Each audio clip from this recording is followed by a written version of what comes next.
Foi no dia 6 de agosto de 1945. Eu tinha apenas 6 anos de idade. Naquele dia fatídico, às 8 horas e 15 minutos, muitos garotos da minha idade estavam brincando alegremente, quando em segundos, a 580 metros, fez-se um grande clarão no céu. Era o primeiro uso da bomba atômica contra alvos humanos. Primeiro em Hiroshima, vitimando 100 mil almas, entre mortos e feridos. 3 dias depois, em Nagasaki, com quase o mesmo número de vítimas. Censo de 1950 no Japão registrou a existência de 280 mil pessoas contaminadas. Passados 60 anos, o mundo ainda continua sob ameaça de novas tragédias da espécie. Apesar de acordos internacionais de não proliferação de tais artefatos, os Estados Unidos, Rússia, China, França e Reino Unido juntos possuem 16 mil armas nucleares capazes de, em pouco tempo, erradicar do planeta toda a espécie de vida animal e vegetal. Outros países insistem em entrar nesse grupo seleto. As bombas despejadas sobre os japoneses, que devastaram tudo, homens, mulheres, crianças, animais e prédios, num raio de 2 quilômetros, comparadas com as atuais bombas de hidrogênio, mais parecem inofensivos foguetões. As atuais bombas de fusão nuclear equivalem a milhões de toneladas de dinamite e constituem o mais poderoso artefato explosivo produzido pelo homem. A potência das bombas sobre o Japão era equivalente a apenas a 20 mil toneladas de dinamite. Uma informação impressionante: uma só bomba de hidrogênio, também conhecida como bomba H ou superbomba, é capaz de arruinar uma nação inteira.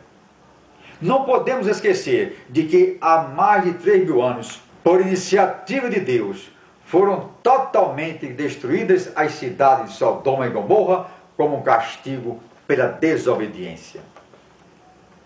Está escrito: disse mais o Senhor: porquanto o clamor de Sodoma e Gomorra se tem multiplicado, e porquanto o seu pecado se tem agravado muito, pois vamos destruir este lugar, porque o seu clamor tem engrossado diante da face do Senhor, e o Senhor nos enviou para destruí-lo.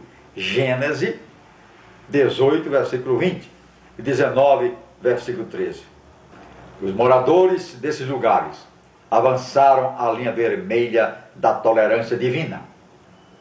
Do nome Sodoma derivou o termo sodomia, que significa cópula anal. O homossexualismo era praticado ao extremo nas referidas cidades. Hoje, esse tipo de pecado é 1000 vezes maior. A prática do sexo ilícito atingiu níveis elevadíssimos. Está presente em muitos países. Somam-se a isso os atos de desonestidade, corrupção, suborno, violência, aborto e adultério, dentre outros.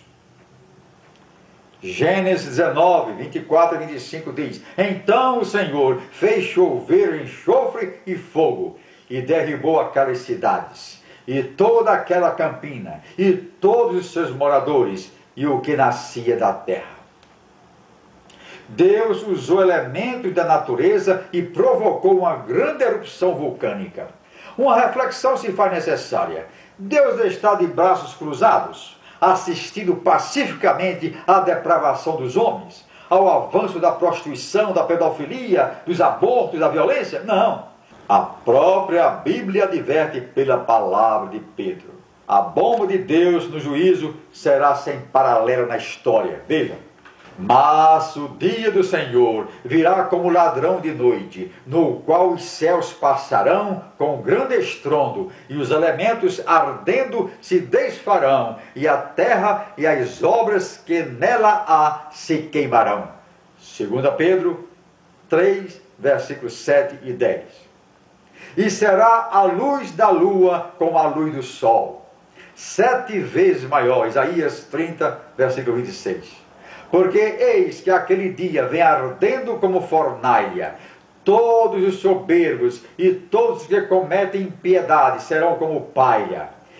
E o dia que está para vir os abrasará, diz o Senhor dos Exércitos, de sorte que lhes não deixará nem raiz, nem ramo. Malaquias 4, versículo 1.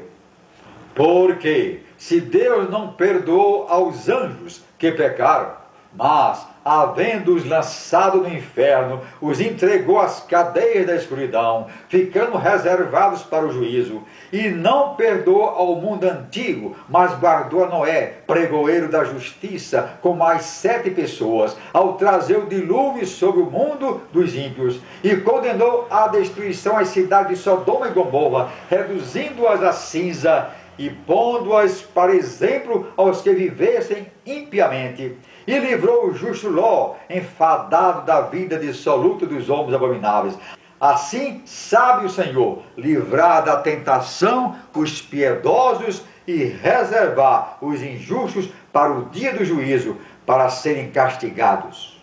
Mas principalmente aqueles que segundo a carne andam em concupiscências e imundícia e desprezam as autoridades, atrevidos, obstinados, não receando blasfemar das dignidades. Segunda carta de Pedro, capítulo 2, versículos 5 a 7.